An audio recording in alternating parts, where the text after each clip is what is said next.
And welcome to Newsroom Live. You are looking at a live picture of an amazing light show in North Salem in Westchester County. In just a few seconds, we're going to be checking in with our roving correspondent. I'm going to call him our roving Christmas holiday correspondent, Richard Giacobas. I mean, he's been all over this week. You're going to hear from him, and he'll take us there live in just a second. But we have so much to get to. Happy Friday, everyone. TGIF, and it is the holiday season here in New York City. It is a gridlock alert day for sure. If you're planning to come into the city to see the Rockettes, to see any of the shows, or to see the Rockefeller tree, guess what? On Sunday, 5th Avenue, right in front, is going to be closed to vehicular traffic. No cars on the road, so you're going to be able to walk all over the place if you want to see the tree, but just for a few blocks, not the whole city, so be careful. Listen, as I said, we have so much to talk to you about, so many headlines coming up, but first, we want to get right out to Richard Giacobas, because, you know, it's Friday night. We need to get that holiday cheer going, and who better to do it with Wayne Newton's favorite fan, Richard Giacobas. He is live for us tonight in North Salem. My hair is not as high as his. Your hair is not as high, but if we can pull up the split screen of Wayne and Richard, there is a little bit of a resemblance, but that's another story. First, tell everybody who's watching where you are, Richard, and what we're about to see. I'm delighted. It is breathtaking, even when you drive up, Sharon. I don't know if you're familiar, but North Salem, so we're pretty north of the city, but not too far north. It's probably one of the closest orchards to the city. You know, this is where you come and pick your apples on Hardscrabble Road during the fall festivals. But it transforms, at least for this month, into Lumina, which is more than 800,000 LED lights and 10 different scenes that take people through these incredible trails. You see life-size reindeer, you see melting chocolate, you see this illuminated tunnel. We saw the Nutcracker, we saw the what was the castle that I was at, the ice castles, like I was in Frozen with Elsa. So I saw some really cool characters, some of whom I can mention. I think I can mention Santa Claus, right? Him I can, he's not licensed, That's right. But the other ones I can't. But I have to say, as cold as it is, and it's cold, that's just the theme of the month. But it certainly is worth the trip and worth the 30 to 45 minute walkthrough that you make of it. It's about half a mile of trails, and it's really cool. I mean, you can. I know. I'm going to ask you to get out of the way a little bit, Richard, and have your photographer show us what's behind you. Me. Well, I want to see you in a second here, but this is great. I actually can hear some kids talking with their families, so I know it's cold out there, but it does seem like a very family-friendly activity. Have you seen a lot of families out there? I have. They're all families tonight. They started coming in at 5 o'clock, and they're here through 8, and they're all warming themselves up by the fire right now, roasting s'mores. So it's very family friendly and a magical night. And I think, you know, when you tell your kids there's Christmas magic, this is one of those places where you could surprise them and say, hey, you want to see Christmas magic? I'm going to show you what it really looks like live and in person. I have the designer of all of this with me. Oh, fantastic. So I'd love to hear all about it. Go ahead. Ask him. This is Juan. Hi. It looks like it took so long. Will you just ask him, Richard, how long does it take to put all this together? Yes, I already know that answer, but tell me, how long does this take, Juan, to put all of this together? Because that's the question. Everybody looks at this and like, oh my goodness. Right up there, Sharon, is where I go pick apples in September. That's fantastic. We start installing mid-October, so while you're picking apples, you might see some lights on the trees. But we start installing all the larger structures in November, so all in all, it takes about a month and a half to put this all together. The coolest part about it, though, is that you like, much like the Macy's Thanksgiving Day Parade and so many other of these giant events that happen once a year, you start planning a year in advance. Yeah, you have to. You know, when you have a project of this scale, you know, you really have to think about every detail, from the type of lights, the type of structures, the type of theme, down to what costumes are going to be, you know, at the greenhouse this year. Yes, and that's another thing. Can we show them the greenhouse, Joe? Can we flip it around? Oh, you're out there with Joe Ciccone? Because you'll see some of these characters, by the way, because some of them are over there. So all right, you can keep moving, Joe, a little faster. All right, thanks, Joe. I know it's cold out there. Our photojournalist. Wow, yes, that Sharon looks says amazing. Thank you. Looks amazing. So yeah, Joe. this is the greenhouse. This is where you can go and eat and be merry and get a couple of alcoholic beverages if All right. you choose. Does it cost? Is there an entry some fee, food. Richard? Entry fee, or is it free, or how does that all go? I know that alcohol is not free, but to get in, do you have to buy a ticket? You do have to buy a ticket for Lumina. Okay. Right, Juan? You tell me. You could tell us. Yeah, so we have been open from December 6th, and we're open all the way through the 30th. Obviously, Christmas Eve and Christmas Day we're closed. But yeah, we've been open. And What's the fee to get in? So you have to buy a ticket, right? You can buy it online. yeah, save buy some it money. online, save some money. You can also buy it at the door. Tickets start at $20. Hey, that's a deal. Yeah, that is $20, a deal. Sharon. You can't go to a Broadway show You see for the 20 characters bucks or over out to there? I'm dinner? not allowed to say these characters' okay. names. Yes. I don't think you can either. I see a snowman. They're Wait, licensed. Is it Frosty? Can I say Frosty? Okay. Yeah, so Okay. Yeah, well, she Frosty. said it. I love Frosty. I love Frosty. Hi, Frosty. Hello. Oh, look, he's waving back. Yay. yeah, the Grinch was out here, but he. Can I say okay. I'm breaking all the rules now? That's okay. That's all right. Warner we all Brothers is know coming after us. He's a mean one, Mr. Grinch.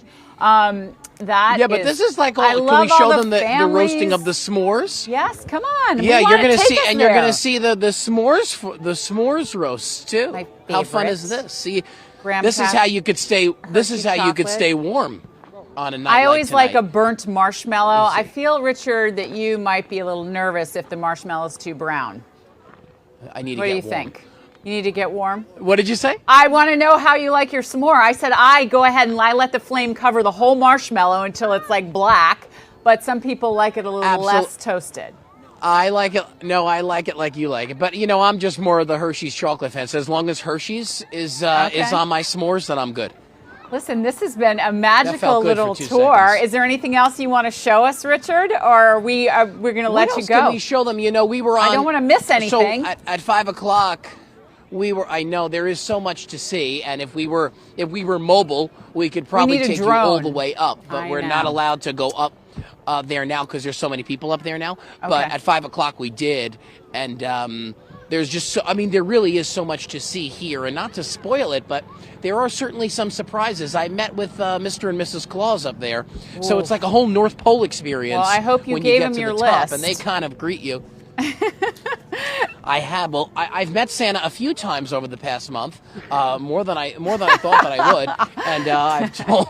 I never, I became the Christmas correspondent. What I was going to say to Steve, and it was Teresa at 5, was like, you know where to find me. Every weeknight at 5, I will have some type of Christmas decoration behind me. All right, where in the world is Richard Giacovis? I'm looking forward to next week I'm because like it's only Waldo going to get now. busier and busier as we get closer to Christmas. Oh, I have setups next week, Sharon. I am now yay. in setup mode. I am producing my own Do you wanna- holiday live shot. All so. right, do you want to give us a hint about what we can look for next week? Or you want to keep it under the vest? I mean, it's up to you. Close to the vest. I know I can actually say this because I know it's confirmed because, we have to run everything by our producers and make sure they're good with it. Always. We have Always, yes. I know that the holiday lights at the Bronx Zoo is our next. Fantastic. We're doing that next Friday. We're Can't going to go wait. and visit them, and Well, they have I'll some be here cool stuff too. going on. So I'm looking forward to it. All right, Richard. you will most likely see Yeah. me on Newsroom Live. Are you hosting Newsroom Live? I'm next hosting Friday night? Newsroom Live, and I have a big surprise planned for next Friday night. So we hope everybody joins us Really? again next Friday. Yep, big surprise. You're part of the surprise, but I have an even there's bigger a tease. one. That's right. All right, Richard. surprise gotta be thank better your than me. crew. Thank you, Joe Ciccone, photojournalist, and Richard Giacovis for bringing us some Christmas joy, holiday joy. I am going to go walk through the trail again. Okay, And enjoy. freeze. All right, very good. And get us some more Thanks, while Sharon. you're at it. All right, thanks, Richard. Absolutely. All right. We are going to take a quick break. We're going to be right back with your major headlines today, all about healthcare premiums for 24 million Americans maybe going up at the end of the year. I know I sound like Grinch, right? Don't worry about it. We're going to take you through it. And Senator Cory Booker is coming up with an interview to tell us all about next steps. Keep it right here. We'll be back in 2 minutes.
A little music to get you in the spirit. You're looking at a live picture in Midtown Manhattan tonight. And welcome back to Newsroom Live. I'm Sharon Crowley reporting to you from the Upper East Side of Manhattan from the Fox 5 newsroom. And we have the holiday spirit around here.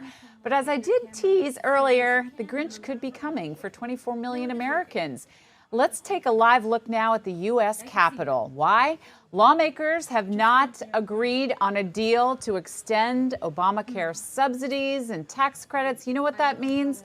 Come January 1st, anybody who's gets their insurance through the Affordable Care Act could see huge increases in their premiums. And that is a huge problem for so many millions of Americans who rely on that coverage. And lawmakers are at odds about how to solve the problem.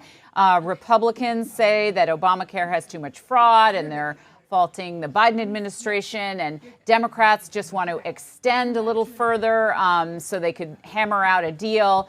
But voters are left in the lurch, especially if they have if they rely on the affordable health care for their health insurance. So earlier today, my colleague Morgan Mackay spoke with New Jersey Senator Cory Booker about this very issue. Let's hear what he had to say. Next year, it'll be the worst year ever for Americans losing their health coverage if nothing happens because of that twin tsunami that you just said. Two things that were unleashed. One is the gutting of Medicaid, where most of our children almost are born on Medicaid in America and seniors relying on Medicaid. So that's one of the big things that's going to happen. The other one is the failure to renew the Affordable Care Act's subsidies. Those two things together, one will happen at the beginning of the year, January 1. People in New Jersey are shopping right now for their plans that they're going to use. And the other one will take an impact at the end of the year after the midterm elections. And so for me, I'm gobsmacked, frankly, that America as a whole, New Jersey in particular, are going to see the greatest loss of health insurance, I think, of my lifetime, and costs skyrocket for those who are trying to hold on to it. And I'll give you an example. I talked to this extraordinary woman who runs a small farm in New Jersey. She's a business owner. Her and her husband are going to see their healthcare costs go up by the thousands and thousands of dollars. She literally talked to me about having to make a difficult decision. They have two beautiful children, and saying, well, maybe my husband and I will have to go without health insurance in order for our kids to keep it. And then she said, Senator, the problem I have is my employees now will not be able to afford their health insurance. So for so many New Jerseyans who are doing everything right, small business owners, individual families, they're just going to see a disaster. And yesterday, standing on the Senate floor, I just could not believe all of us were elected to fight for our communities. And here's the thing that's scary to me. New Jersey is not going to be the hardest hit state. Neither is New York. The hardest hit states actually are going to be those states that are represented by Republican senators. And I just don't understand why they would let this happen. Even just a 1-year extension, so we could figure out a plan, work together to find a bipartisan plan, should have been done at a time that Americans are already on their knees, because under Trump's tariffs and the like, we're seeing food prices go up, energy prices go up.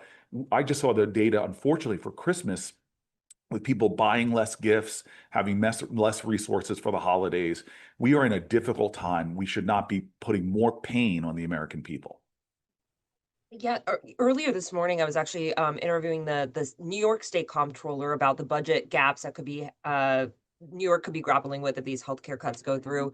In New Jersey, what sort of budget gaps could New Jersey be looking at if some of these healthcare cuts go through? Hundreds of millions of dollars if the cuts to Medicaid happen. I've talked to New Jersey government officials as well as New Jersey hospital systems, and they look at me and they go, you don't understand. First of all, not having health insurance drives up the state's overall healthcare costs, because And that, of course, Senator Cory Booker, the good senator from New Jersey, the Democratic senator from New Jersey, expressing his concerns about what will happen if they do not extend these Obamacare subsidies that are slated to spike insurance premiums on January 1st, just a few weeks away. So we appreciate the senator for joining us this evening, and for Morgan Mackay talking with him. We're going to take a very quick break, and when we come back, we are going to talk with a lawyer about so many high-profile cases that are going on. You won't want to miss it. Keep it right here. We'll be right back.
Oh, beautiful. Christmas tree, getting you in the spirit. And coming up, we have a really special treat for you. We're going to hear from the Trinity Church in Lower Manhattan. They're having a concert tonight, and it's amazing, and we can't wait to dip into that too. It's going on right now, so we'll be doing that shortly. But first, we want to bring in criminal defense attorney Ken Belkin. He's getting situated there. We want to talk to him about all the cases, all the trials, all the potential trials making headlines in the news today. Let's start with Luigi Mangione, and let's bring in Ken Belkin and break down. They dismissed a little early, about 1 o'clock today. Ken, thank you so much. I see. Are you at the circus? Where are you? I am outside of the circus in Williamsburg, Brooklyn. My family are inside. It's Nice. much warmer inside. I have to go get popcorn after this. All right. Well, I really thank your family for me. I really appreciate you taking time away from them to talk to us about more serious topics than the circus, although some might argue some of these trials become circuses, especially if you've been to Lower Manhattan and been to the Luigi Mangione trial. There's a whole bunch of people all dressed up and doing kind of crazy things outside that claim to be supporters of his. But what happened today, and how soon can the judge make a ruling on those key pieces of evidence that the defense is trying to get dismissed, including the murder weapon? Well, look, it is certainly turning into a circus there at New York County Criminal Court. But the reality is this is day 5 of the suppression hearings. They've had about 30 witnesses called. And the suppression hearings, it really circles around the evidence that was retrieved during his initial search in the McDonald's, and whether or not the officers had the right to search him at the time that they did.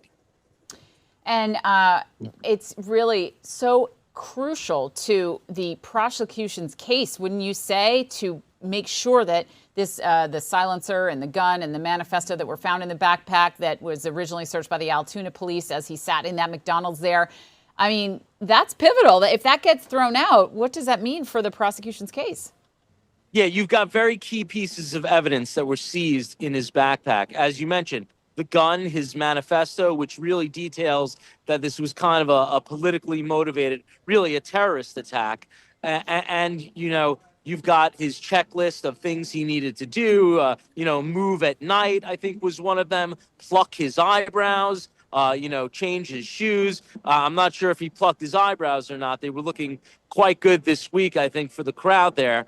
But, there's a lot of key pieces of evidence. Now, I am going to make a prediction here. I don't think that the search of his backpack is going to be suppressed.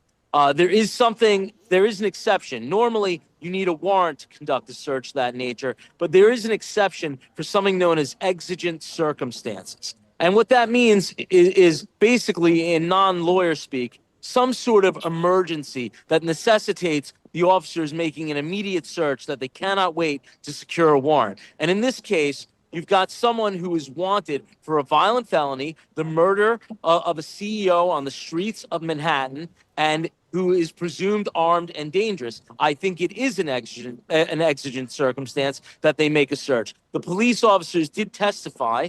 They were concerned that he could have a bomb on him. And this is a man that there's a multi-state manhunt for currently for committing a violent murder on the streets of New York City.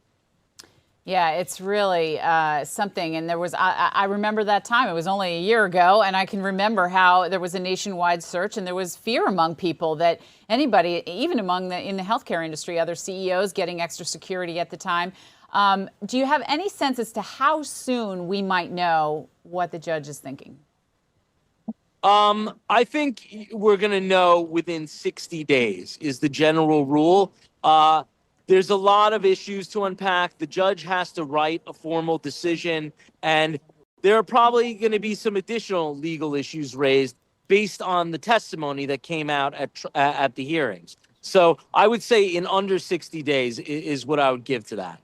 Interesting. All right, I'm going to pivot now. There's another huge case that's making headlines, of course, in Utah. We're talking about the assassination of Charlie Kirk and the founder of Turning Point USA. He was in court, and one of the issues they were discussing, should cameras be allowed at the trial? That seems to be what they were arguing back and forth today, and the defense doesn't seem to want it.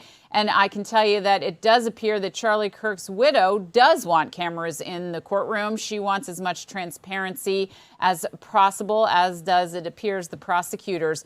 And there was a little fuss, I know, made about the shackles. Somehow some media got into trouble for showing his ankles there in restraints. But talk to me about this case, and how do cameras in the courtroom in a high-profile case like this impact the judgment, say, of the jury, of the case in general?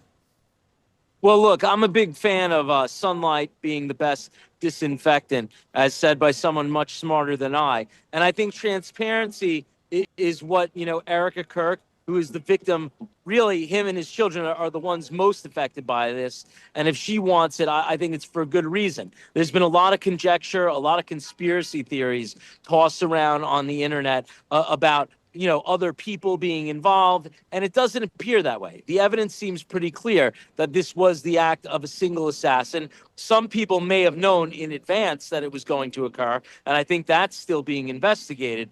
But I think in the final analysis, it is a very strong case against this young, very deluded man. He did confess. They do have the gun. They do have his DNA. It's a very strong case. What do you make of his presentation in the courtroom? There's been a lot made about his facial expressions, some classifying it as a smirk. I don't think you can really do that because we have no idea what's going through his mind, but they even have lip readers trying to guess what he's saying to his lawyers. And, how important is how a defendant presents themselves in any public court appearance to the case? Look, you want to show respect to the court at all times, and this is the most serious case that anyone can face. He is facing the death penalty. Utah does have the death penalty. So he is literally fighting for his life. And I think his jocular expressions in court, the smiles, they're really misplaced. It's not the appropriate forum to really be showing any signs of glee. Yeah, very serious. Well, we'll leave it there. Ken Belkin, thank you so much for your legal analysis on these all-important cases. We appreciate you joining us tonight and hope you'll visit us again real soon. And give your family my best. My apologies for pulling you away, but I enjoy your presence here on Newsroom Live. Thanks for having me. Have a good evening. All right, you too. Have a good weekend. All right, we have much more ahead. Like I said, so much happening. We're going to tell you why Governor Murphy, the governor of New Jersey, declared a state of emergency and what it may mean for you. That's coming up 2 minutes away. Keep it right here.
All right, you are listening to the beautiful sounds coming out of the choir at the Trinity Church in Lower Manhattan, performing Messiah later on. This is a live concert, and we'll be dipping in and out of it throughout our stream this evening. Welcome back to Newsroom Live. I'm Sharon Crowley. I'm not in such a lovely place as that. I am instead here joining you on this Friday evening from the Upper East Side of Manhattan, from the Fox 5 newsroom, as we get ready for our 10 o'clock newscast. We have so many stories we're working on, and one of them you may have heard about. New Jersey Governor Phil Murphy declaring a state of emergency today because of a problem with getting propane to New Jersey residents. It's going to snow here on Sunday. That could pose a big problem. And we are going to go now to someone who can give us all the answers we need. Mike Stivala with Suburban Propane is joining me live now. Mike, is that a virtual background, or are you somewhere in Colorado? Where are you? The virtual background happens to be one of my favorite pictures. So, well, it's we're using that lovely. Today. And it looks very chilly there, which brings me to my very first question, Mike. First of all, tell people who may or may not be aware, why did New Jersey Governor Phil Murphy declare a state of emergency today? Sure. So, first and foremost, I want to assure people that, yes, a state of emergency always sounds a bit daunting. Yes. This particular one, if you read into it, the main purpose for declaring the emergency is to extend the hours of service for over-the-road drivers to be able to work consecutively for 14 hours instead of 11 hours. So it's not necessarily much of a propane shortage issue. It's a matter of the drivers that are bringing propane from some of the terminals or some of the refineries may have to drive longer distances because there has been an outage at one of the larger refineries in Pennsylvania that does serve New Jersey. And so that being down, it's been down since late November, that does cause some disruption in where transport trucks can load product and get it out to retailers like us. Could your customers feel the pinch, and if you aren't able to get the supply of propane they need? So I think for Suburban Propane, we are full of product. We have plenty of product around. We are a national company. We're in 42 states, so we prepare for these events all the time. We're almost celebrating 100 years in business. So this is what we're here for, right? We're here to provide safety, reliability, and security to our customers and the local communities we serve. So we prepare for these. We typically will contract well in advance of the heating season for upwards of 80 to 85% of our supply. So we're not usually buying in the spot market at this time of year, unless there's some significant events for weather, which we're early in the heating season. So I think we're doing really well. Certainly, there's weather coming in this weekend, but our customers, I think, will be pretty comfortable. There must be other companies, though, that also provide propane that might be affected by this. Any tips for a homeowner who might be concerned? Yeah, I think just paying attention to your levels in your tank. There is a way to get the readings on your tank, and if you're running low, make sure you're contacting your provider. And if your provider can't make the delivery, that's maybe an opportunity to call around to find somebody that can make sure that you maintain the levels of propane needed to keep you safe and warm. Yeah, I mean, it's something, you mentioned the weather. We're going to get snow on Sunday, and Nick Gregory, our meteorologist, is about to come down and join me and give us an update on what we can expect as far as snow goes. But it has been so cold around here, and do you see the usage go up? Both, I know it's used to, heat your food, heat your house, all that kind of stuff. Yeah, this has been a bit of an early start, certainly here on the East Coast and the Northeast. We've gotten a bit of an early start to winter over the past couple of weeks, and the outlook for the coming weekend is certainly very cold, and our people are out there making deliveries. The phones are ringing off the hook. They're out there delivering quality service to all of our customers. We do see on the outlook, we'll probably get a little bit of reprieve towards the tail end of next week here on the East Coast. We'll get some warmer weather coming in, and that sort of helps to sort of settle out some of the workload for our drivers and service techs. All right. Well, Mike Stivala with Suburban Propane, thank you for taking the emergency out of the emergency and making us feel a little bit better on this weekend as we head into what could be a chilly weekend.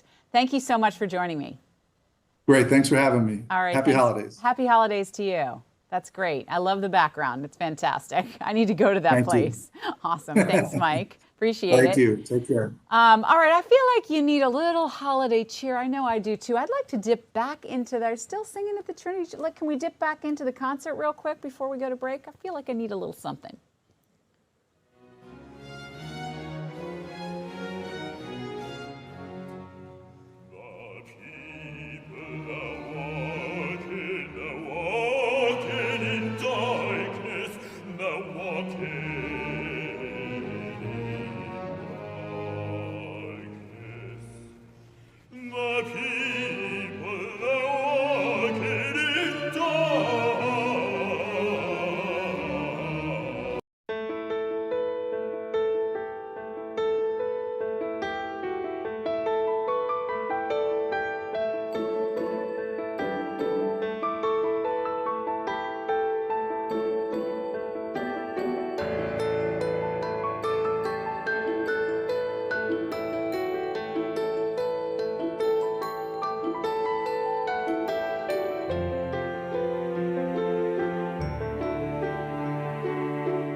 All right, you're looking at a live picture, and I hear a little Christmas music.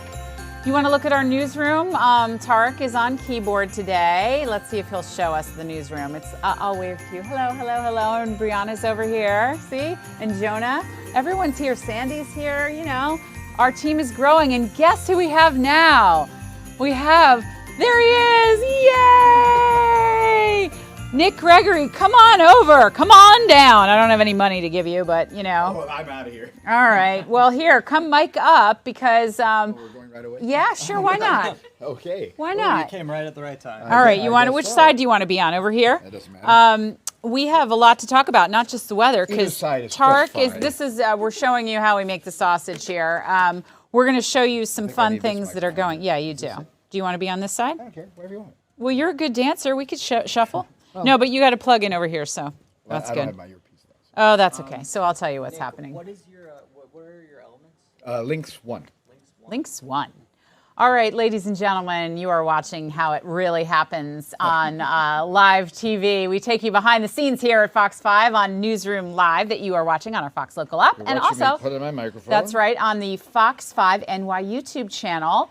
And if you missed it, it gets posted, so this can live in perpetuity. So you notice I put the wire so it goes behind the tie. Oh, yes, that's right. way Let's you give can't it see it. step by step. Mine's right here. I've got a wire, too. I keep it in there. So, Nick, Yes? you missed some really good stuff, but we might dip back. Can you dip back in real quick before we get to the weather, to the concert? Yes. Thanks, Tarek. I tell him what to do all night. Let's hear. Let's see if we can listen. Input 2. This is the Trinity Church, and it froze. So. Oh, All right. you know what? Well, we'll And come back to the- us. That's not the only thing that froze. I see my graphics froze. And the graphics froze too. All right, let's go back to Nick. right. Well, we can Anyway, just chat. we'll dip in later, but it's amazing. The Trinity Church, they're performing the Messiah, which was the first performed there in like the late 1700s. It's really amazing. And so they're doing another concert tonight. I think I must remember that. And you're not that old, Nick. Come on now. I'm getting up there.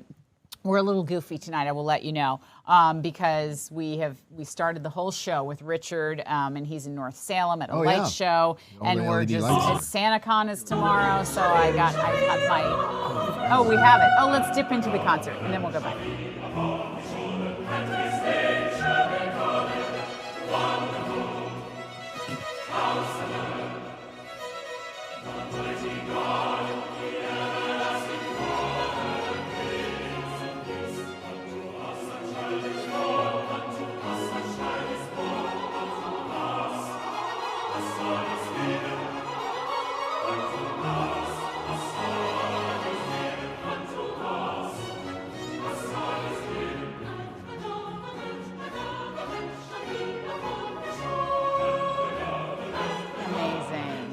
Amazing. It puts everybody in a good mood to have holiday music. Some classics. So talented, so talented. So back here live with Nick Gregory, I'm Sharon Crowley, and we're going to get now, without further ado, the forecast. Nick, what can you tell us? Well, cold. It was quite windy earlier, but the wind has They pay you to died say down. stuff like that? Okay. You know. Yeah, we can go to that one. There's my we have a graphics weather. froze Yay. actually, so we can just Well, look at it's this. cold out. But this You is said an it was important, cold out. Yeah, but this is an important graphic to look at because this is what's coming our way. We can at least show you this. Great. So winter weather advisory is in effect. That includes New York City, notice Long Island, and most of New Jersey. So this is from tomorrow night, though, 10 o'clock Saturday night. It's going to go to 1 o'clock Sunday. That's our little window of opportunity for snow. Actually, the snow will probably start around 10 p.m., but I think it'll be done long before 1 p.m., but the roads may be rather slippery. We're looking at about 1 to 3 inches of snow, Sharon. Wow, yeah, New York that's City, more than we've gotten. Yep, that'll be our first measurable snowfall of the season.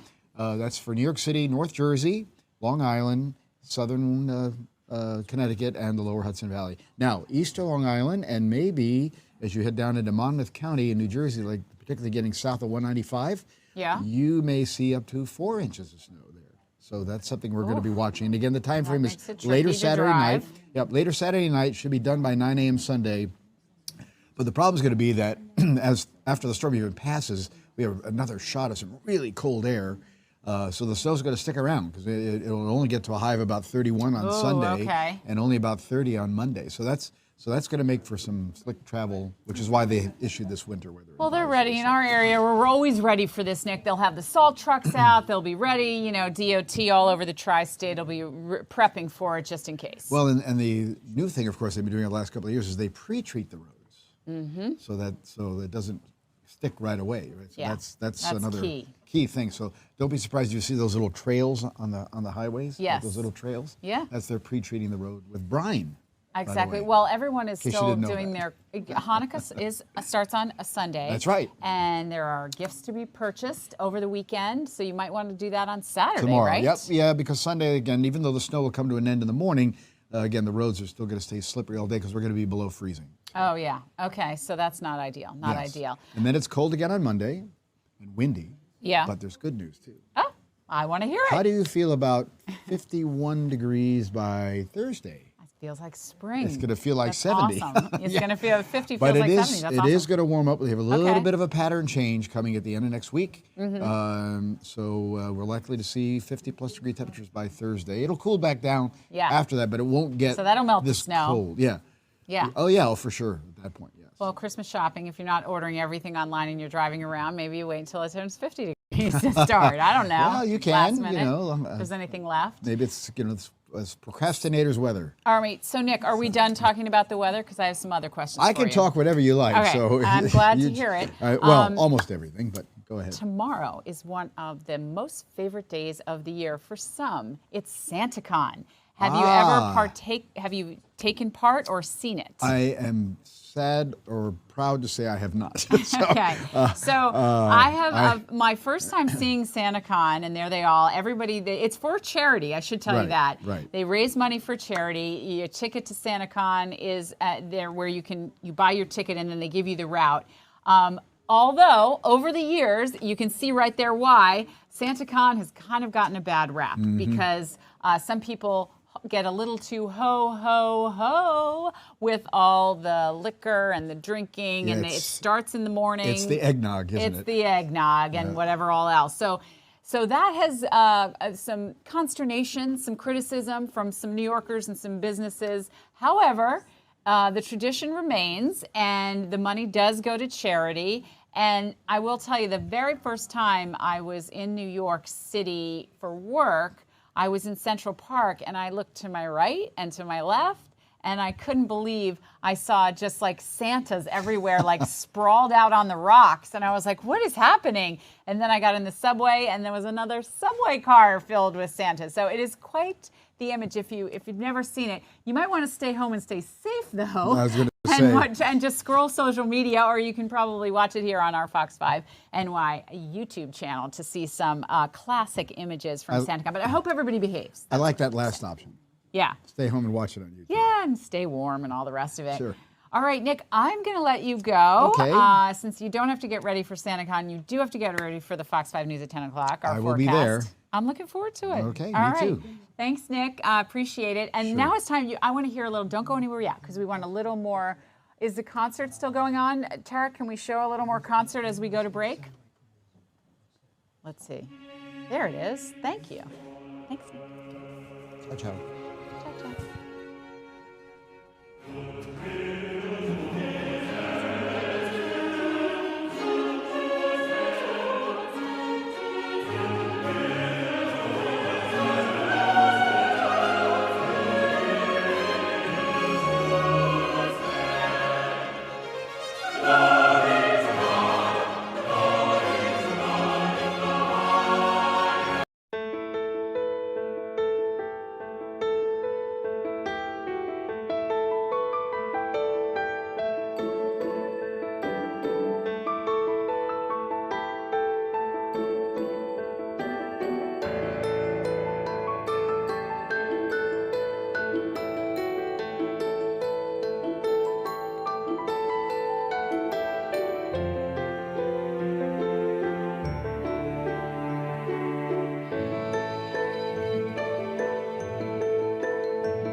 Beautiful. You are looking at the live concert going on right now that we're taking you to, a holiday concert where they are the church choir and they are performing classic classic songs, The Messiah, at the Trinity Church in Lower Manhattan. We have a photojournalist there documenting it all, and we'll be dipping in and out. We so appreciate you joining us tonight on Newsroom Live. I'm Sharon Crowley. Thank you so much. I'm reporting to you tonight from the Fox 5 newsroom. We're working on a number of stories, healthcare premiums going up, the latest on the Luigi Mangione trial, and of course, more pictures came out from the Jeffrey Epstein case. So we'll be updating you about all of those stories coming up, and of course, on our 10 o'clock news as well. But something really special happened here at Fox 5 today on Good Day New York.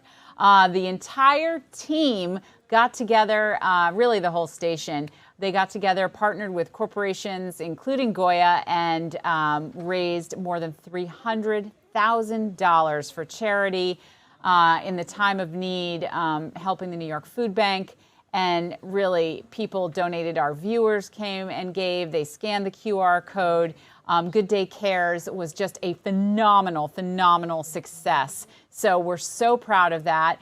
And my colleague Jessica Formosa interviewed the head of Goya, which is based right here in New Jersey, and talked all about how charitable the company is and how they founded. So let's hear Jessica's story right now. It's a catchy slogan many are familiar with. If it's Goya, it has to be good. The Goya Foods brand is a staple in the Latin community. Today, it's the largest Hispanic-owned food company in the world. Originally, the founder of Goya came from Spain, Don Prudencio Unanue, and he was bringing products in from Spain to sell to the Spaniards that were living in New York. That was 1936. Prudencio Unanue had a dollar and a vision. He decided to use the name Goya because he was actually selling products, sardines from Morocco that were under the name of Goya. So he went to the company and said, "Do you mind if I use that name here?" And they said yes, but there had to be a money transfer. So he brought the use of the name for $1.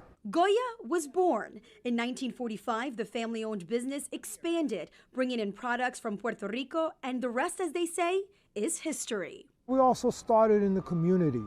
For many years, we weren't even selling in supermarkets. It took us 22 years to get into a supermarket. So we were just selling in bodegas, in neighborhood stores. With 5,000 employees, 2,500 products, and 26 facilities across the U.S., Dominican Republic, and Spain, the billion-dollar family-owned company is constantly giving back. We've always believed in giving back to the community because we're part of the community, and whether that be with food donations. Goya Gives started 15 years ago. Its mission, bringing people together. With millions facing food insecurity, every year Goya donates close to 4 million pounds of food nationwide. This year, once again, Goya is supporting Good Day Cares by donating to the food bank for New York City, helping feed New Yorkers in need. During this holiday season, Thanksgiving, Christmas, the other holidays, if we can be a part of bringing people together so that everybody can celebrate their traditions, their festivities, we're all the better for it. Goya providing 50,000 pounds of food. We stopped at its warehouse in Jersey City earlier in the week. What does 50,000 pounds look like? I mean, we see all this food here. 50,000 pounds is the equivalent of a little bit more than a truckload of food. So that's what we're going to be donating, is a little bit more than one truckload of food will be going to people. And that'll be rice and beans and vegetables and canned meats and beverages for the most part. It's here where the trucks will be loaded before heading to the Upper East Side. We've been talking for probably now maybe just under an hour, and I think like every other word that I'm hearing is donating, giving back, community. Goya is a food company, but we're also, as I said before, an institution in New York City, in this country. So as being an institution, that we feel it's a responsibility for us to be able to give back. In Jersey City, I'm Jessica Formoso. Good Day, New York.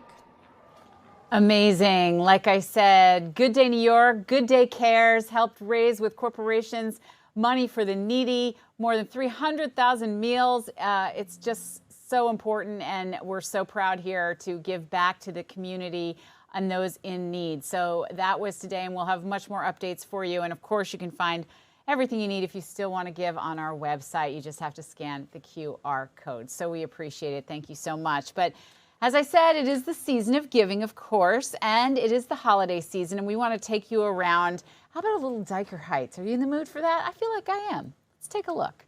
Tark is over there. There we go. I think I said this earlier in the week. If you have not been to Diker Heights in Brooklyn, this is a trip, no matter your age. You don't have to believe in Santa Claus. It doesn't matter. Look, ho, ho, ho. People go all out. This is serious business. They hire professionals. They compete against one another for the most elaborate decorations they can possibly find. And it's really an eyeful. It's just incredible. And if you do decide to go, it is free. It's in a neighborhood, but finding parking, impossible, next to impossible. Everyone's here shaking their head, agreeing with me if they've been out there. So that is the tricky part. You might end up just driving by, especially if it's cold out, and letting the kids look out the window at all of these elaborate decorations, which is so great. But anyway, I highly recommend it. It's like on my top 10 list of things to do. And it's good for kids. It's good for adults. Just if you do decide to go and you're not just going to drive by and you want to see it close up, which most people do, you may have to walk a bit because they had complaints over the years about, too many people this time of year going into the neighborhood. So there's all these no parking signs and stuff. So you may have to park a little bit far away. And I think they even have some places where you can park and get bussed in so you can then walk around and take a look at what's happening. But it's really cool, as you can see. And if you don't have a chance to get there, lucky you. You're watching Newsroom Live tonight on the Fox 5 local app and the Fox 5 NY YouTube channel. And that is why we are giving you a look at all the things that are going on. And as I monitor on the big boards all these things, we're going to take you back to Lower Manhattan and give you a little more listen to the concert that's going on right now at the Trinity Church. Take a listen.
want to take you away from that. That was fantastic. That's in the Trinity Church. They're performing Hallelujah. It's fantastic. Don't worry, it's going on live right now. We have a crew on the scene, and we'll dip back into that shortly.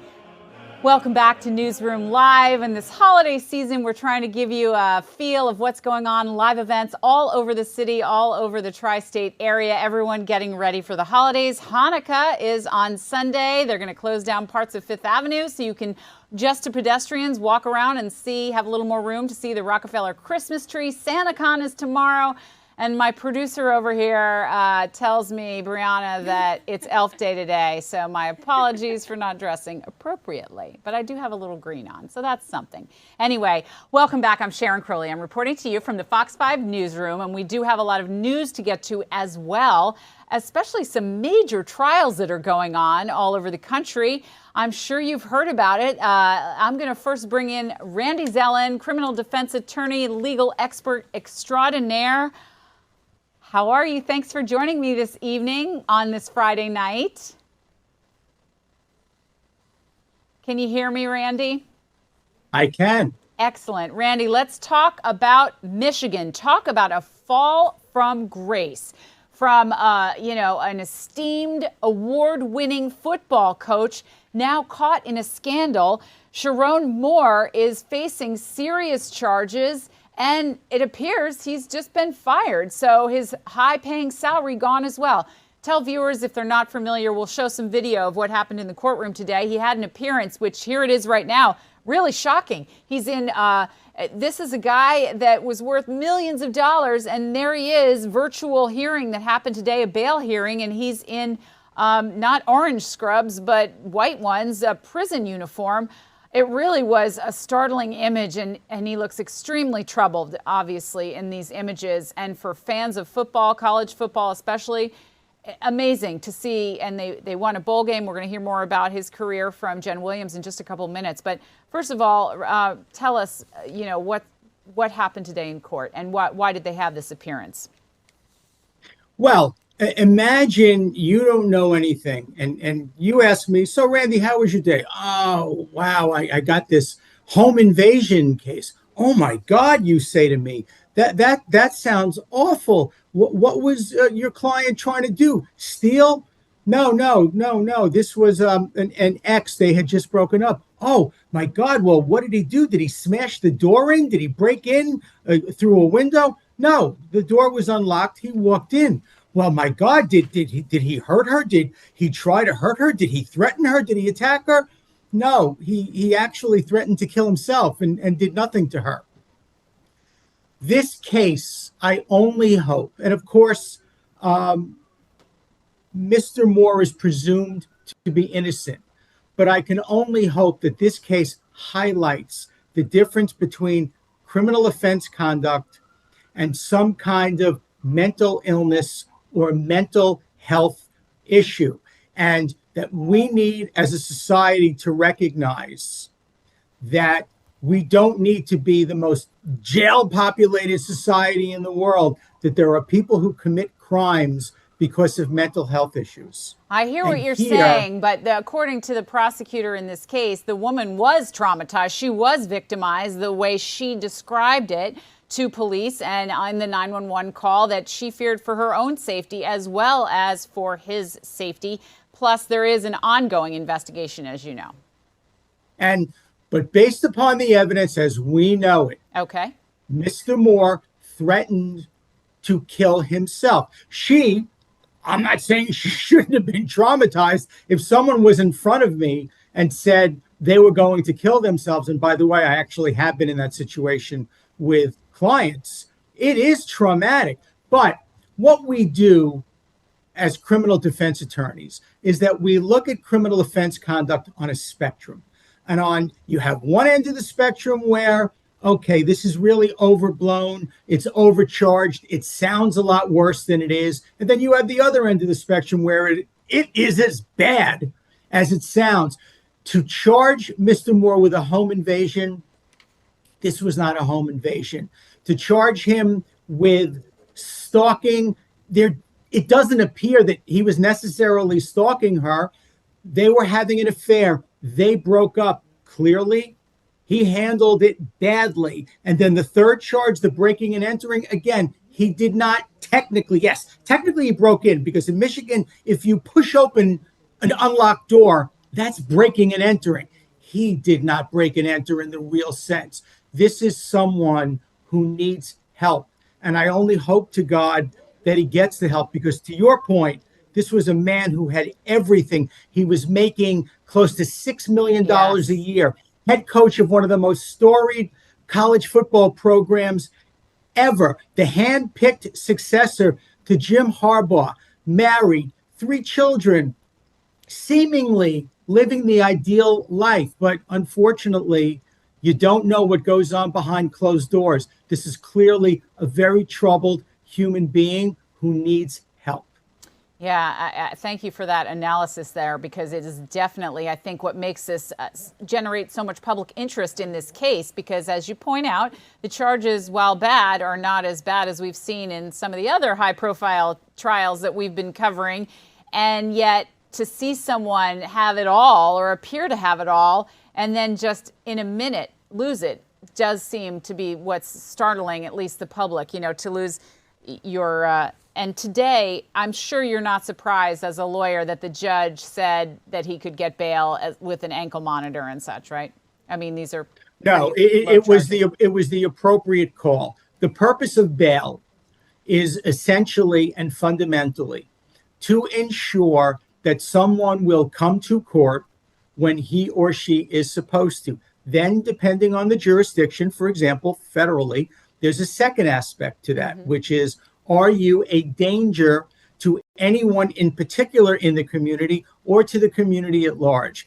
And since Mr. Moore apparently has no criminal history, certainly no history of violence, I am sure Mr. Simon articulated to the court that this is a bad, traumatic breakup that was handled badly. This is someone who probably needs supervision right now, needs some help, needs to stop spiraling. His world imploded in about a minute. He went from making, as I said, and I hate to keep talking money, but imagine making $6 million a year. Imagine being the head coach of the University of Michigan, sells out 100,000 fans for a college football team. Incredible, the man I know. had everything. How could he lose it all? He gets fired with cause, so he doesn't get any more money. He just lost about $14 million. He gets fired because he's having an affair with a staffer, which you know will cause his allegedly, right? Were you going to say allegedly? Well, I've been doing this long enough. I can kind of cut to the chase. You're cutting but to yes, it. Okay. Allegedly. And in a minute like that, his life is over. He goes from $6 million a year, family man, 3 kids, wife, greatest job in the world. He's to sitting in a jail cell wearing white prison scrubs, probably wondering if he has a home to go to. He just lost his job, isn't getting any money, and he's in jail. It's inconceivable. So do you think that, just speaking from a legal perspective, since the charges that we know of right now are not quite as serious as, say, felony murder or any of that sort of thing, is he looking at serving a lengthy time in prison? Is that what he's in jeopardy of? Or do you think that this will get, community service, since he has no priors prior to this? My knee-jerk reaction, and there has been a trend, we see this in many courts across the country, we see it in federal court as well, where, as I said earlier, the law is able to distinguish between someone who commits crimes out of greed or for being a sociopath or something like being a sociopath, someone who just, I committed a crime. Hey, what can I tell you? From someone who would be a perfectly productive, good person, but for whether it's a drug addiction or alcohol abuse or a mental illness or some mental health issue. And that if you address that problem, this person is a perfectly good person that you could be having dinner next to or in a meeting with. And I suspect this case will be the latter. I do not see Mr. Moore serving one more moment in jail. I see his case being resolved with some kind of probation, with therapy. He's probably been mandated, and I believe he was mandated to get into a program. His lawyer will get him into a private program, maybe even get him inpatient. He will get the help that he needs. This case will be resolved, and God willing, everyone, and I mean everyone, will be able to move on with their lives. The woman who's the victim, his wife, his children, himself, the Michigan football program, that there will be some good that comes out of this. And hopefully the system will see him for who he is, which is someone who needs help. All right, we'll leave it there. Randy Zellen, thank you so much for joining us this evening. We always appreciate your legal insight. I hope you have a great weekend. Thank you for having me. Yes, yes. Join us again soon. And keep it right here. We're going to take a quick break because when we come back, Jennifer Williams, sports star, correspondent extraordinaire, is going to give us some more insight into what the Michigan football coach that has now been fired from his job faces going forward in his professional career, and some other important insight. We look forward to her joining us in just 2 minutes. Keep it here.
All right, welcome back to Newsroom Live. You're looking at a live picture in Midtown Manhattan tonight of the beautiful tree outside the Fox News Channel. Jen Williams joining me live here now. Boy, I mean, there are lights all over the city, all over the 5 boroughs. It's just amazing walking around, isn't it? Oh yeah, this time of year, I'm more of a Halloween girl myself. Oh yeah, and it gets me in the mood as well. I love this time of year. I know, I like the Nothing festivities of it all. Yes. Listen, we were just talking. Jen was joining us just as our criminal defense lawyer was leaving us. We were discussing this case out of Michigan, and I think what's attracting so much media attention and public attention is this guy. Jen, tell people you know better than I. Who was this guy? Forget what he's charged with and what's happening right now. Who was he before? Like, I don't know, a week ago. Yeah, well, look, it was an absolutely meteoric rise and a meteoric fall for this guy.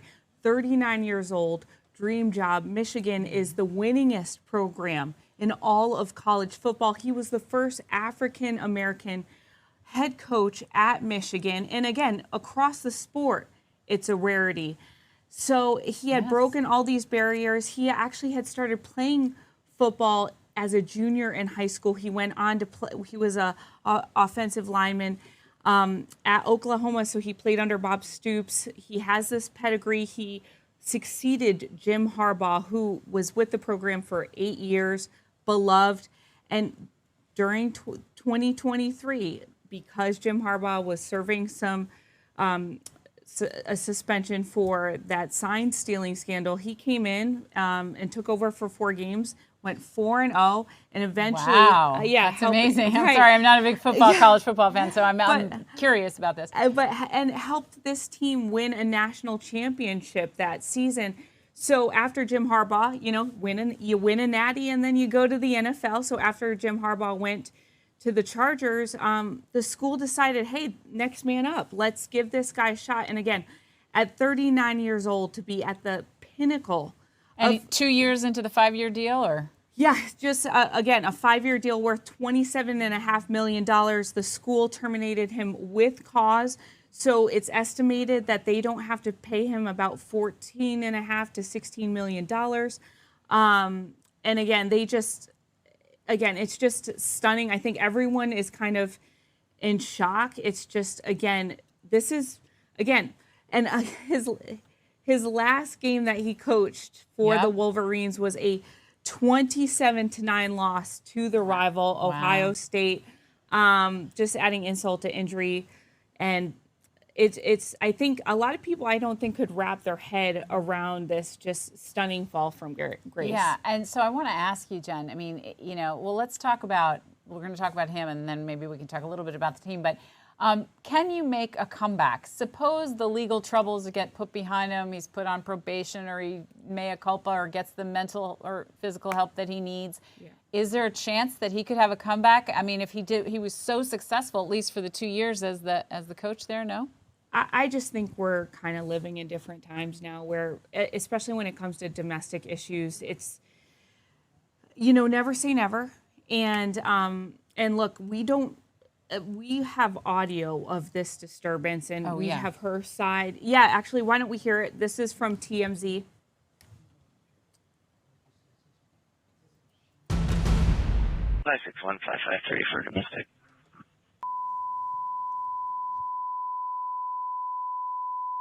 Subject just called the caller, told her there's a male at the location in the house attacking her. State's been stalking her for months. For the Pittsfield unit's reference to domestic, we just got a call from S1's wife in Ann Arbor saying that the subject is suicidal. Reference losing his job today. Suicidal. He walked out with 7 nights. Clear. And just FYI, there's a U of M detective that's going to be making that location as well.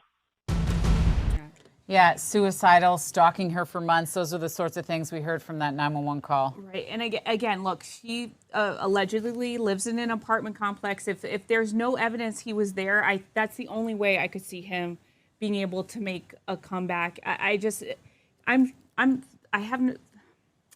Never say never. He could coach again, just it won't be at this level again. These men are tasked with helping usher young men go from being a role model. Yes, go from 18, 19 years old to young adults, young men. And I don't know if you're a parent, that is a hard image to get out of your mind if you're sending your kid to a school. As I said, Not really familiar, obviously, with college football, but I saw this hearing today unfold. Even though it's just a bail hearing, he got out on bail. He has an ankle monitor. He's agreed to stay away from the woman making the accusations, get mental health.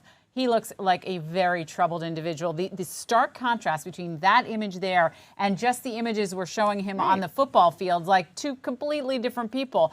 And it's really jarring, going forward. Right. And again, what happens to the program going forward? He led them to, a 9-3 record this season. They are going to play in the Citrus Bowl against Texas.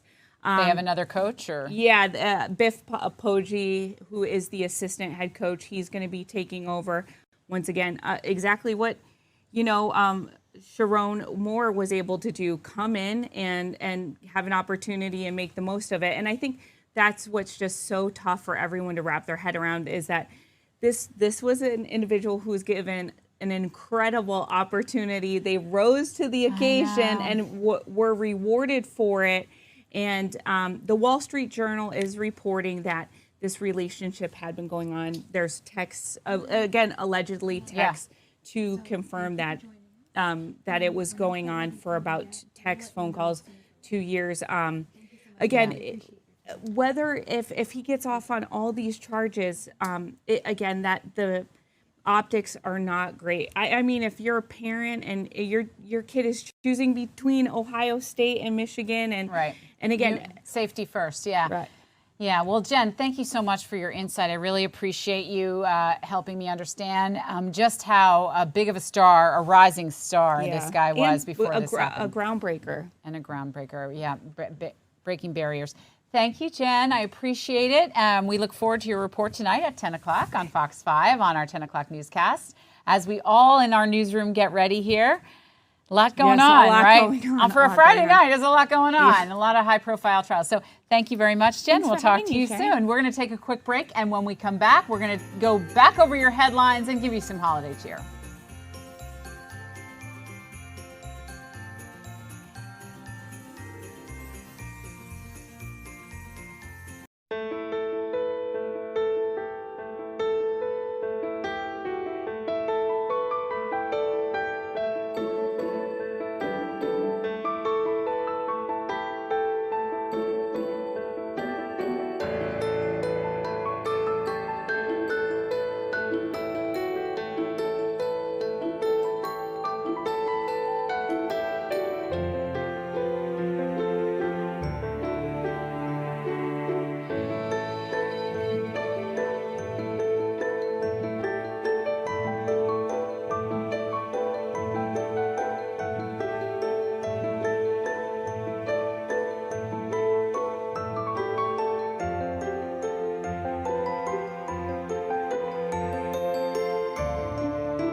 And welcome back to Newsroom Live, almost the bottom of the hour here at 8:30 on this Friday night.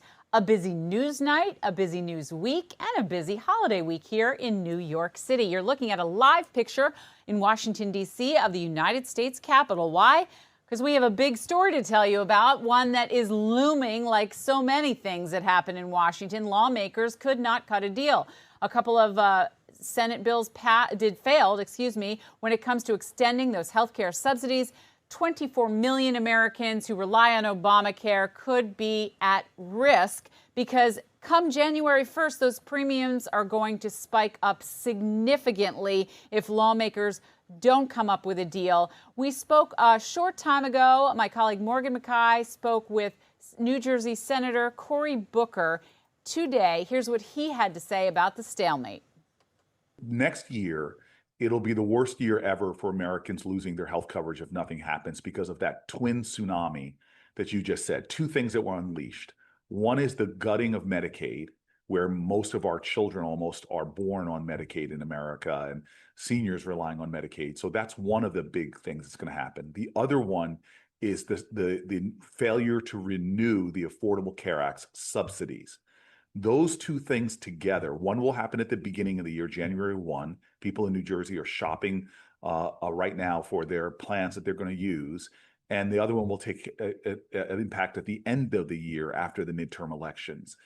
And so for me, I'm gobsmacked, frankly, that America as a whole, New Jersey in particular, are going to see the greatest loss of health insurance, I think, of my lifetime, and costs skyrocket for those who are trying to hold on to it. And I'll give you an example. I talked to this extraordinary woman who runs a small farm in New Jersey. She's a business owner. Her and her husband are going to see their healthcare costs go up by the thousands and thousands of dollars.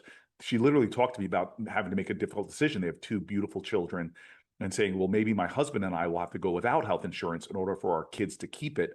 And then she said, Senator, the problem I have is my employees now will not be able to afford their health insurance. So for so many New Jerseyans who are doing everything right, small business owners, individual families, they're just going to see a disaster. And yesterday, standing on the Senate floor, I just could not believe all of us were elected to fight for our communities. And here's the thing that's scary to me. New Jersey is not going to be the hardest hit state. Neither is New York. The hardest hit states actually are going to be those states that are represented by Republican senators. And I just don't understand why they would let this happen. Even just a 1-year extension, so we could figure out a plan, work together to find a bipartisan plan, should have been done at a time that Americans are already on their knees because under Trump's tariffs and the like, we're seeing food prices go up, energy prices go up. I just saw the data, unfortunately, for Christmas, with people buying less gifts, having less resources for the holidays. We are in a difficult time. We should not be putting more pain on the American people. Yeah, earlier this morning, I was actually interviewing the New York State Comptroller about the budget gaps that could be New York could be grappling with if these healthcare cuts go through. In New Jersey, what sort of budget gaps could New Jersey be looking at if some of these healthcare cuts go through? Hundreds of millions of dollars if the cuts to Medicaid happen. I've talked to New Jersey government officials as well as New Jersey hospital systems, and they look at me and they go, you don't understand. First of all, not having health insurance drives up the state's overall healthcare costs, because if you don't have health insurance, you don't go into preventative medicine. You don't go in to say that little pain that you don't know what it is. You don't go get that checked out because it's so much of an out-of-pocket cost. And next thing you know, that little pain throws you into the emergency room a month or two later. So when our hospitals look at me in New Jersey and say, it is going to cause mayhem in our hospital emergency rooms as people turn to them for their primary care. I've had hospital systems tell me point blank, we are going to have to cut many of the services we provide to the community. So it has a cascading effect in our state that is just, it belies everything the president said when he was running for this office, and belies everything that congressional Republicans should be doing to help their constituents. The people that have benefited under this first year of Donald Trump and the congressional Republicans are the wealthiest in my state, who have seen massive tax cuts, the wealthiest and biggest corporations who pay effective tax rates far lower than many of the people who are teachers and firefighters and police officers.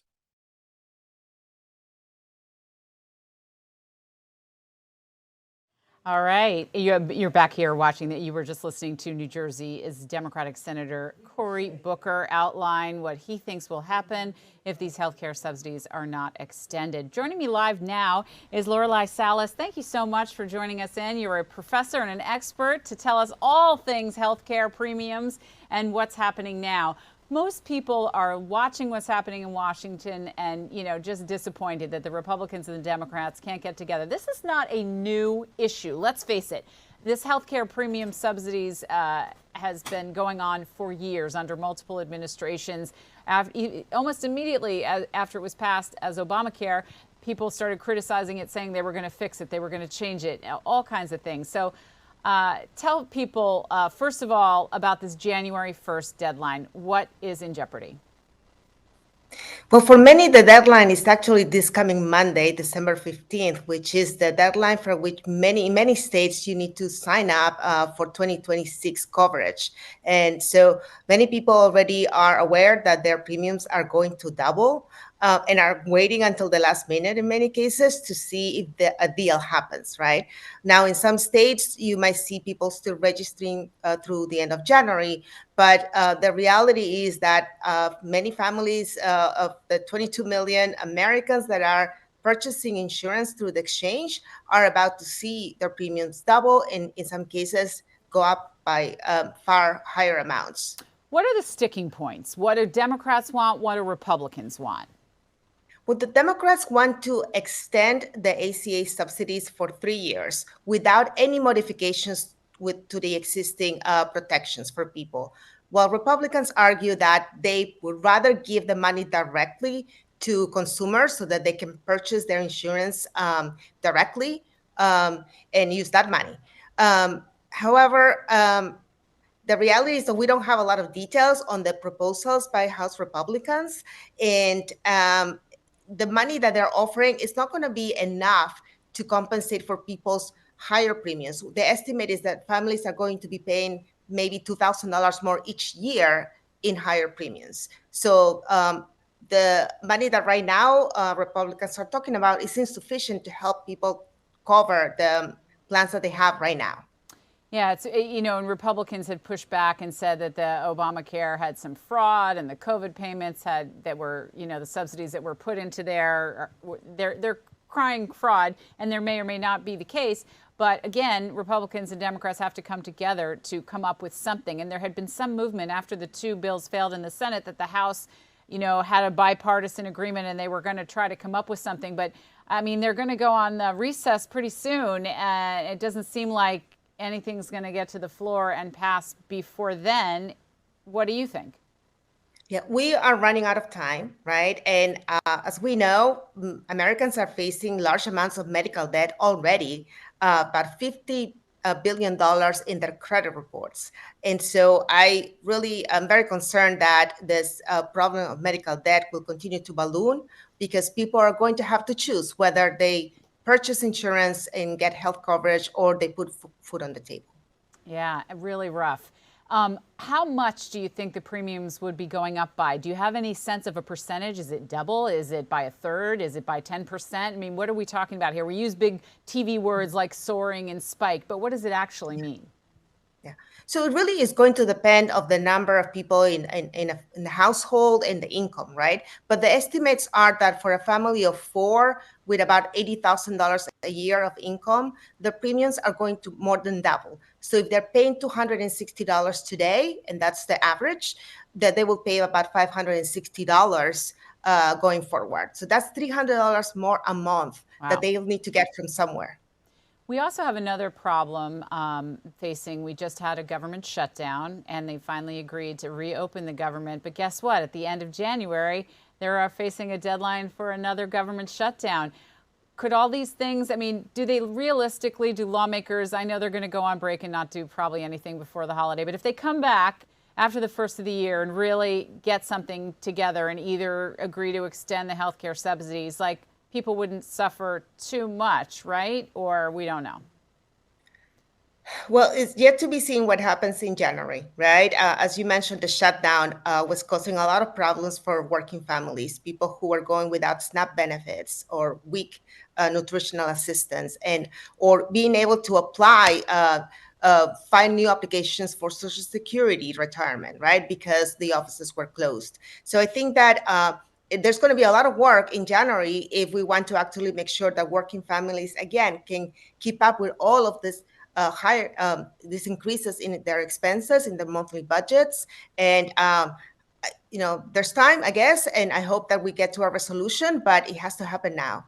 I hear you. And I will say, there's one light, a bright light. I want to end on a positive note. 2026 is a year when the midterm elections are back. And guess what? Republicans are fighting hard to keep control of Congress, and Democrats are fighting just as hard to get it back. So if nothing else, that ought to put some pressure on lawmakers and the president to get things moving legislatively. What do you think? Yes, and we have heard that House Republicans are getting ready to submit a couple of proposals in the next few days, maybe even by Monday. So we'll see. I think a lot of people are feeling the pressure because obviously this problem affects Americans across the political spectrum. Awesome. Thank you so much, Lorelei Salas, for joining us this evening on Newsroom Live. You'll have to come back again in January and give us an update on where things stand. Absolutely. All right. Thanks so much. Have a great weekend and a great night. I appreciate it. You too. All right. It's time for another quick break. When we come back, I'm going to bring you some holiday cheer that I experienced firsthand. That's coming right back in 2 minutes. Keep it here.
And welcome back.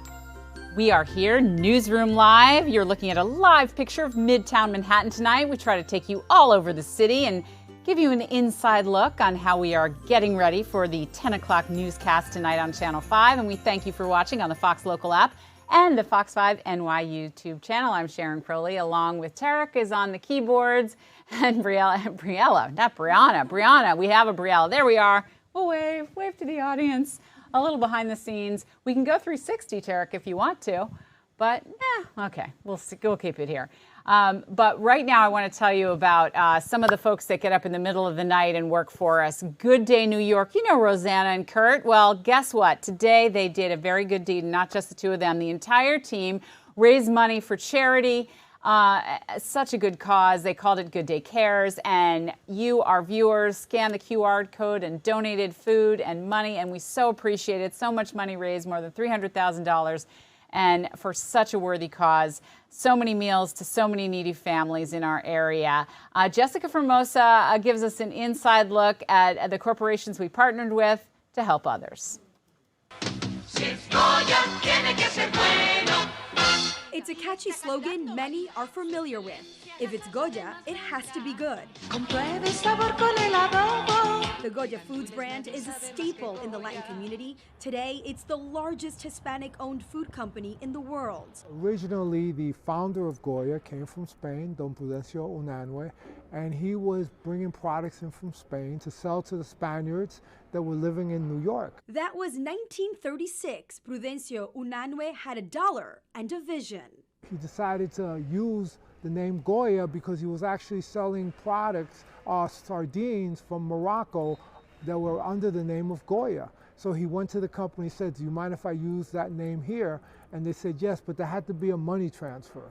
So he brought the use of the name for $1. Goya was born. In 1945, the family-owned business expanded, bringing in products from Puerto Rico, and the rest, as they say, is history. We also started in the community. For many years, we weren't even selling in supermarkets. It took us 22 years to get into a supermarket. So we were just selling in bodegas, in neighborhood stores. With 5,000 employees, 2,500 products, and 26 facilities across the U.S., Dominican Republic, and Spain, the billion-dollar family-owned company is constantly giving back. We've always believed in giving back to the community because we're part of the community, and whether that be with food donations. Goya Gives started 15 years ago. Its mission, bringing people together. With millions facing food insecurity, every year Goya donates close to 4 million pounds of food nationwide. This year, once again, Goya is supporting Good Day Cares by donating to the food bank for New York City, helping feed New Yorkers in need. During this holiday season, Thanksgiving, Christmas, the other holidays, if we can be a part of bringing people together so that everybody can celebrate their traditions, their festivities, we're all the better for it. Goya providing 50,000 pounds of food. We stopped at its warehouse in Jersey City earlier in the week. What does 50,000 pounds look like? I mean, we see all this food here. 50,000 pounds is the equivalent of a little bit more than a truckload of food. So that's what we're going to be donating, is a little bit more than one truckload of food will be going to people. And that'll be rice and beans and vegetables and canned meats and beverages for the most part. It's here where the trucks will be loaded before heading to the Upper East Side. We've been talking for probably now maybe just under an hour, and I think like every other word that I'm hearing is donating, giving back, community. Goya is a food company, but we're also, as I said before, an institution in New York City, in this country. So as being an institution, that we feel it's a responsibility for us to be able to give back. In Jersey City, I'm Jessica Formoso. Good Day, New York. Jessica Formosa, thank you so much for bringing us that story. That was great. And thank you, Good Day Cares and Good Day New York, for raising so much money for such a good cause. I'm Sharon Crilly. I'm going to be right back in 2 minutes with much more holiday cheer, and I'm going to tell you all about a hero cop. That's right, a hero cop that saved the life of a very young baby. I'll show you how coming up.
And welcome back to Newsroom Live. You're looking at a live picture of the Christmas tree outside the Fox News Channel, just diagonal from Radio City Music Hall in Midtown Manhattan on 6th Avenue there.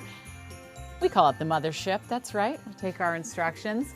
But it puts us all in the holiday spirit. Hanukkah is on Sunday, and as I've been telling you, Fifth Avenue, right around the Rockefeller Center Christmas tree is going to be closed to vehicular traffic. It means there'll be more room for pedestrians to walk all over the place, but not the whole Fifth Avenue, just the few blocks right around Rockefeller Center. If you haven't gotten into the city to see the tree yet, it might be a good time to do it. You don't want to do it on Sunday, though, because Nick Gregory tells us there's going to be a dusting of snow in the area, and it's going to be kind of chilly and uncomfortable, so you don't want to do that. But anyway, I have the best story of the day to tell you about. I was so excited when I got assigned this story when I came in. I love that we have pride in the NYPD. A detective from the NYPD saved a life, an act of heroism, and it was all caught on social media. First, I'm going to show you the video so you know what you're looking at. There he is. He's on the Bronx River Parkway. And that's not a doll, that is an 8-month-old baby girl, and that is Detective Greeny. And he pulled over the car that was traveling on the emergency lane there. And when he went up to the driver, there he is, the hero right there. He went up to the driver of the car, and the driver, the father of this baby who was in the back seat, as you see there, said, "My daughter is choking." So he sprung into action, and as you can see, patted the baby on the back using gravity to help him. And immediately the baby started to cry and breathe again. So he saved this little girl's life. And there he is, the proud, proud hero cop. Let's hear what he had to say when we begged him to tell us all about it. Definitely all sorts of emotion, panic, shock, terrified, and everything. So I'm glad that I was able to relieve him of those emotions, and happy that she's going to be here for Christmas. A man, a few words. Listen, when he said the emotions right at the top, those were not his emotions. He's used to dealing with stressful situations and being completely calm, as you could see there. And you can play the video again if you want, Tarek. I mean, it's amazing. He yanks her out of the car like that and in just seconds saves her life because she'd been choking. The father was riding on the emergency lane there, I guess, going southbound about 9 o'clock this morning, thinking he was going to get to the hospital maybe, but it might have been too late. So, you know, this detective really did heroic work and acted so quickly, thinking on his feet without hesitation, saving this baby's life, and then, you know, taking it all in stride. He says he was trained 17 years ago to do this, and it just kicked right back in. He also has 2 young children himself, a 1-year-old and a 3-year-old. So when you heard him speak, he was talking about how he imagined the father must have been feeling in that moment when his child couldn't breathe. So congratulations to you, detective. Keep it going. So great. Anyway, that is our hero story of the week. But coming up, a special treat from the biggest evangelical choir in our area in Brooklyn at a mega church. You're going to hear them sing, and it'll make your night, I promise. We'll be right back in 2 minutes.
Lovely Christmas time in the city. We don't have snow yet, but we might have a white Christmas, maybe.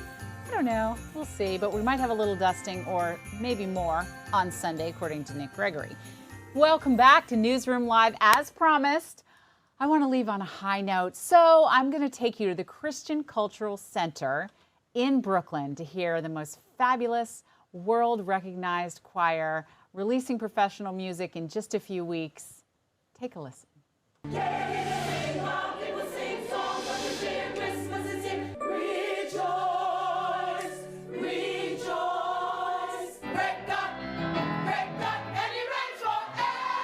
The heavenly sounds you hear resonating from inside the Christian Cultural Center are coming from its world-famous choir. These faithful altos, sopranos, and tenors are the heart and soul of this Brooklyn megachurch. Choir director Kimberly Harley leads this group with joy.